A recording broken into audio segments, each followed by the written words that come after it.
Yo, yo, yo. If anybody's out there and can hear this and you're tuning in, let me know that you can hear it in the comments. I wanted to go over a couple of news stories, and then if anybody is watching when I'm going live, shoot me your questions in the comments below. First story I wanted to go over was you may have heard of this in the news, and I kind of have an interesting take on this. Okay, so this is from the New York Times. A Yale professor, and this report in Business Insider, a Yale professor suggested that Japan's oldest or old people should kill themselves in a mass suicide, and that made him a celebrity. All right, now why is he saying that? Well, Japan has one of the oldest populations, and they have a uh, uh, obviously, if they have social programs there, they're going to reap the benefits. And I don't think, just so you know, obviously this is abhorrent, this is wrong that he's saying this, but I don't think that we're any different than his take. The reason I say that is look in the West, look at what Canada's doing with assisted suicide, government sponsored assisted suicide. A lot of these countries, England's no different with their national health, what do they call it, the NHS, National Health Service. There's mixed reviews on it, but the bottom line is they cannot pay for it. And what it comes down to is as these societies come to grips with their budgets and they can't pay for everything, people get in times of crisis, people get a little bit more worried about themselves and not others. That's just human nature. It's something we have to fight in ourselves. I always tell people if there's one piece of bread and two starving people, how do you react in that situation? And in these countries, as people live a less prosperous way of life, they start to find other people to blame for their problems. So, further reading, a Yale professor who suggested that mass suicide could be the solution to Japan's aging population has gained celebrity status among the country's youth, aka is not alone, even appearing in an advertisement for energy drinks. The New York Times reported. Yusuke Narita, an assistant professor of economics at Yale University, has argued for a controversial solution to Japan's aging population in several public appearances and interviews, the Times reported. Japan has the highest proportion of elderly citizens of any country, and the percentage of the population aged over 65 has steadily increased since 1950. In an interview with an online Japanese news program in December 2021, Narita said it's a pretty clear solution. It would be the introduction of mass suicide or mass seppuku of the elderly. And that's the ritualistic Japanese disembowelment that they used to do. And further reading here, it says, when pressured by a teenager on his mass seppuku theory last year, Narita referred to a scene from the 2019 horror film Midsummer in which elderly persons is sent to die by suicide by jumping off a cliff. Whether it's a good thing or not, that's the more difficult question to answer, Narita said, per the newspaper. So if you think that that's good, then maybe you can work hard towards creating a society like that. So that's what I want to focus on, whether it's a good thing or not. How come he doesn't know that this is horrible? I think we live in a post-truth world. We live in a world where um, you would be hard pressed if you did a man on the street interview and you said, "Hey, uh, what do you think of killing the elderly, especially if they're taking more and more medical care from the state?" You might not get everyone to agree with that, but over a certain amount of time, as people's ability to fund their lifestyle and the state has to choose between the old and the young, if when that starts to happen, people change their mind. Um, and as the Western society degrades and morals don't exist, and people, we've gotten to this point where euthanizing people is considered kind of normal because why not? Why not? All they are is a burden to our society. That's kind of sad, in my opinion. Wanted to show you another story that I find. I know you're going to believe this one, but let me remove this one. Theft, not just retail theft, but organized crime. As law enforcement is not empowered to do their job, recruiting goes down, and society's kind of like, meh, you know what? Maybe we should allow cashless bail, and maybe we should allow people who commit felonies out of jail, no bond whatsoever. I guarantee you this is going to keep rising. So, one of the retailers that's experiencing that is obviously the biggest one, Walmart. And Walmart's not alone. So, Walmart theft are on the rise, but your portfolio doesn't have to take the hit too. This from a Forbes article. Over the last year, shoppers in many cities have noticed that retailers are putting more and more items under lock and key. You want to buy some chapstick? You got to go. It's like going into a Swiss bank to access a lockbox to get some chapstick. They're putting expensive electronics or even alcohol behind glass isn't unheard of, but now the selection includes everything from makeup to candy that they're putting behind lockbox. This is proof positive that our society is on the right track. Though customers have complained about the inconvenience, retailers have doubled down amid surging retail crime. Recent studies show that retail shrink when stores have less stock than records show have soared to $100 billion problem. Bottom line is, here they can't track everyone who's stealing stuff because they put it, under their shirt, what have you. But what their stock shows, the stock in their store, and what's actually their $100 billion problem. That's insane. It's a spreading problem. Walmart is far from the first retail to grapple with such serious theft post the pandemic. Back in October, Rite Aid's chief revenue officer reported during the company's earnings call that the chain was looking at literally putting everything behind showcases. We have the best economy in the world. It's growing. We've added so many more. What's going on in Washington, I read stories like this, and it bothers me to such a degree because there's such a disconnect from the way what reality is and the way politicians want it to be. And they live in the realm of the way they want it to be. And unfortunately, that's going to have dire consequences because the math and our economy, it's bound for a hard landing, not a soft one. So like I said, further reading, Rite Aid's trying to put everything behind showcases. The company is considering whether drastic steps could ensure that products are there for customers who want to buy. In the meantime, Rite Aid reports using off-duty police officers in some of the hardest hit locations, which doesn't add to their bottom line. So when you have to add security to just prevent stealing, number one, theft is still happening and you have to add another employee.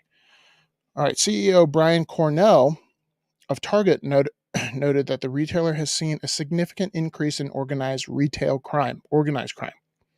In the last 12 to 18 months, CFO Mike Fidelki reported a 50% increase in shoplifting rates, amounting to $400 million in lost profits in the last fiscal year.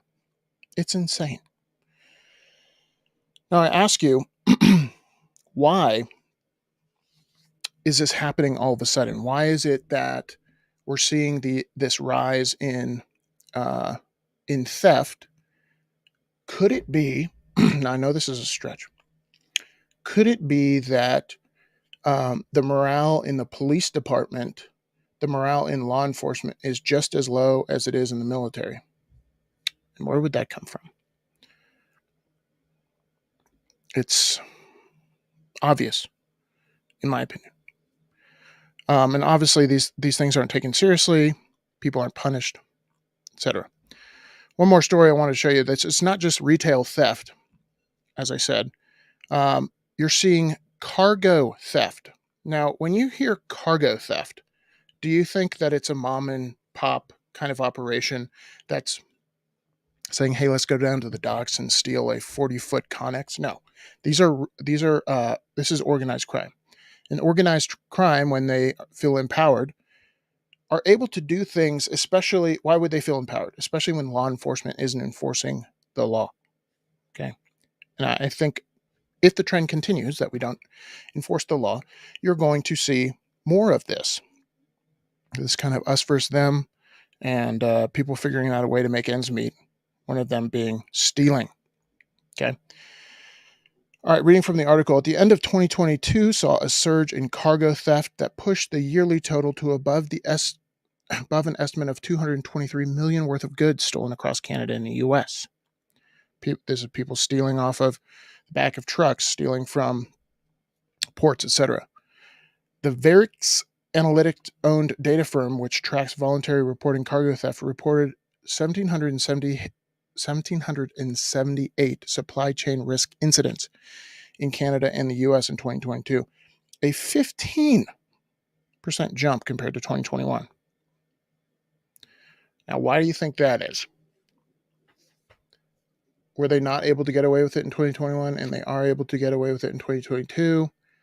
I actually don't know the answer to that, because this is organized. It's not easy to steal from a port or out of the back of the truck. It's not as easy as retail theft. Further reading, California led the way, big surprise, with 417 reported cargo thefts in 2022, a 41% year-over-year increase. California, crushing it. It's followed by Texas with 223 and Florida with 153. CargoNet 2022 data showed the average value of the cargo stolen in theft was $214,000. Excuse me, got the hiccups. This is a 20% increase compared to 2021.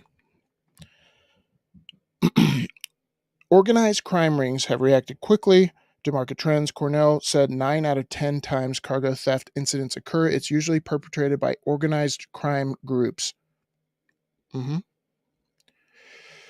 Most of the time, cargo theft is committed by organized crime rings, and those rings are usually fulfilling orders. Cornell said they have orders that they are filling, trying to meet the needs of their customers that they have within their own supply chain, that have asked for them for electronics or energy drinks, clean supplies, blah blah blah. So what's my point? Why are you seeing this breakdown in supply chains? Why are you seeing this breakdown in just economic? Like, people can't go to the store without being worried. I'm sure you guys have seen online, like in California, they can steal $900 worth of goods, and they'll go in there with a calculator. And again, this is politicians who want the world to be the way they see it in their mind and not the way it is. So they operate and they write legislation based off the way the world they want to see, instead of the way the world is. And it fundamentally ignores the nature of man, in my humble opinion. All right, looks like I got one comment in here. If you guys want to drop any questions in the comments below, happy to answer them. All right, let's see. Hey, FG, checking in from Phoenix, Arizona. What's up, dude? Did you have, I'm sure it was highly populated there during the Super Bowl. One thing I did hear from Airbnb hosts in Arizona is that normally they can, raise their prices and they'll be booked up a month out from the Super Bowl. There's about half of the Airbnbs in Arizona that had to significantly drop their prices in order to get people to book it, which is kind of interesting.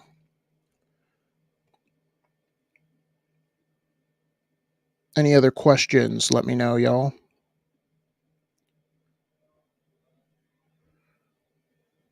I have to show you guys one more thing. I don't blame you. I don't blame you. I was kind of bummed that the Eagles lost. I've cared less and less about football, to be honest with you. Um, but yeah, I was kind of bummed that the Eagles lost. It was a good game. So one more thing I wanted to refer to. I'm reading this book. I'm just on the last chapter called The White Pill, which I highly recommend for y'all. And what I find interesting is the same mindset in the early 20th century is the one we see today. This collectivist mindset, avoiding the individual and otherizing people. It's taken on a different flavor, whether that be your race or sexual orientation here in the 21st century. But the same thing happened in the 20th century with the rise of socialism in the USSR, communism in Germany. And I just think to myself, why is it that we have to learn these lessons every 80 years or so? And you guys are probably familiar with the fourth turning. If you're not, that's kind of an interesting theory. Basically, it's the hard times create good men create good times create soft men create hard times kind of cycle. And I do think we've had it too good for too long. And the reason I think we've had it too good for too long is the dollar. And that's one of the reasons I think geopolitically we're so interested in what's going on in Ukraine, is because I think ultimately that fight is about the dollar. It's destabilizing a country that wants to start a currency outside of the dollar, which takes away an immense amount of power. All right, a couple more comments here. Throw any comments you got here in the chat. Yeah, I'm done with pro sports. The one I still watch semi-religiously is the UFC. I do enjoy UFC quite a bit. Kick it in the goal unit. Sports ball. Who doesn't love sport? Sports ball. You gotta love it. All right, guys. No more questions? All right. I'm going to start scheduling these so you guys can know when I'm going live. I just decided to jump on tonight, but looks like I got one more. Your earlier video on the woke military was on point. Why are they pushing wokeness? It seems to harm. Is the mission no longer the mission?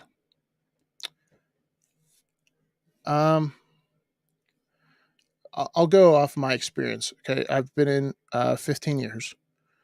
First 12 or so were one way. Granted, we were at war, right? So that has something to do with it. But wokeness in the military.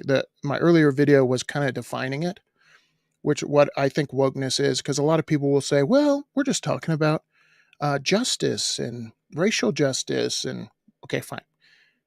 And I can get into a nuanced conversation all day long.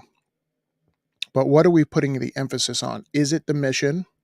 Is it putting, because everyone has a different kind of mission set within their job.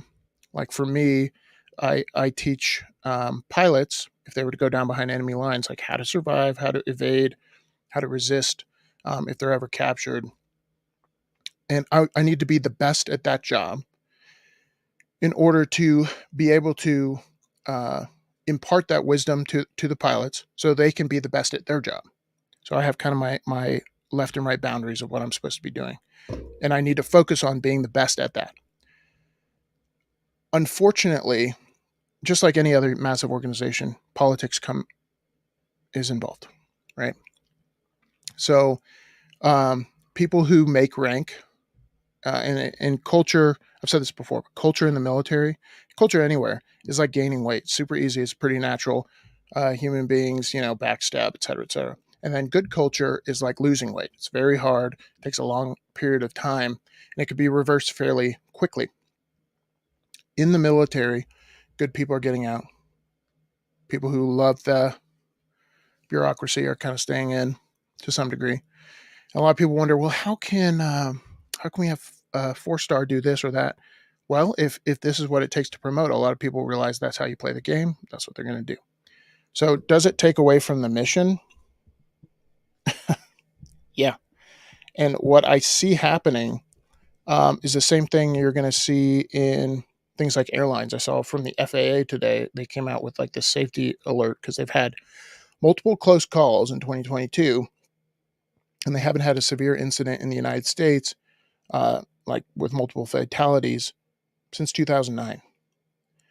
Now, why would uh, these incidents be happening? Are they potentially lowering standards? Yes, they are. Now, what happens if they lower standards in the military? Well, people die. You lose a battle. That's what happens at the end of the day.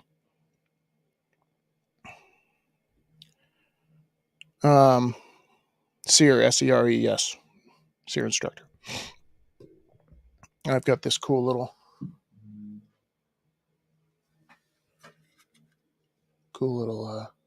SEER skull in the background. It's a fun job. One of these, next time I go to the field, I'm going to bring my camera and film a couple of videos out there, which I think will be fun. All right, y'all. Well, that'll do it for me tonight. Again, next time I'll let you guys know when I'm jumping on, but appreciate you guys tuning in. I'll see y'all in the next one. Peace.